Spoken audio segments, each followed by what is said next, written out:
হাইলাকান্দিত বানৰ পিছত এইবাৰ গৰাখহনীয়াৰ তাণ্ডৱ। ধলেশ্বৰী নৈৰ গৰাখহনীয়াই কালৰূপ ধাৰণ কৰিছে হাইলাকান্দি জিলাৰ কাটলেচেৰা সমষ্টিৰ মহম্মদপুৰ দ্বিতীয় খণ্ডত। গৰাখহনীয়াৰ ফলত উচন হৈছে নৈৰ কাষৰ কেইবাটাও পৰিয়ালৰ ঘৰবাৰী। নৈৰ কাষতে প্ৰায় 30টা পৰিয়ালৰ ঘৰ আছে। তাৰ ভিতৰত 7টা পৰিয়ালৰ ঘৰ বৰ্তমান গৰাখহনীয়াৰ ফলত নৈৰ পাৰত যিকোনো মুহূৰ্ততে জাহ যাব পাৰে। ইতিমধ্যে এই নৈপৰীয়া 7টা পৰিয়ালৰ ৰাইজে আতংকত ঘৰবাৰী এৰি স্থানীয় এখন বিদ্যালয়ত আশ্ৰয় লৈছে। ইপিনে যিকোনো সময়ত নৈৰ বুকুত জাহ যাব পাৰে পৰিয়ালকেইটা। বহুদিন আগৰ পৰা হাইলাকান্দি জলসম্পদ বিভাগ আৰু জিলা আয়ুক্তক স্থানীয় ৰাইজ তথা দল সংগঠনে এই গৰাখহনীয়া প্ৰতিৰোধৰ বাবে দাবী জনাই আহিছে।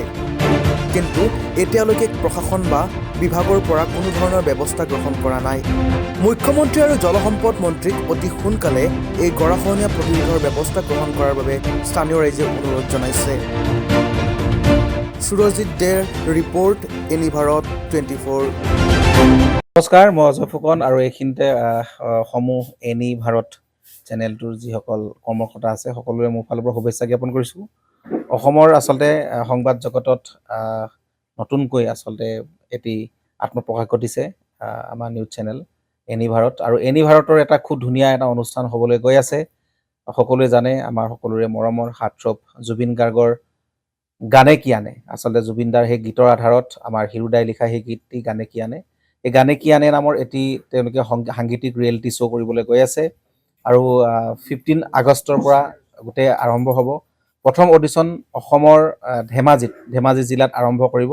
গতিকে সমূহ যিসকল প্ৰতিভা আছে, যিসকলে গান ভাল পায়, যিসকলে তেওঁলোকৰ নিজৰ প্ৰতিভা আচলতে দেখুৱাব বিচাৰে, এই ৰিয়েলিটি শ্ব'ত গানে কি আনে এই প্ৰতিযোগিতাত অংশগ্ৰহণ কৰক আৰু খুব ধুনীয়া আপোনালোকে সুবৰ্ণ সুযোগ লাভ কৰিব। লগতে ইয়াতে পুৰস্কাৰ আছেই, বিভিন্ন ধৰণৰ উপহাৰো আপোনালোকে লাভ কৰিব, আৰু লগতে এগৰাকী প্ৰতিষ্ঠিত আচলতে এগৰাকী শিল্পী হিচাপে অসমৰ সাংস্কৃতিক জগত আপোনালোক প্ৰতিষ্ঠা লাভ কৰিব।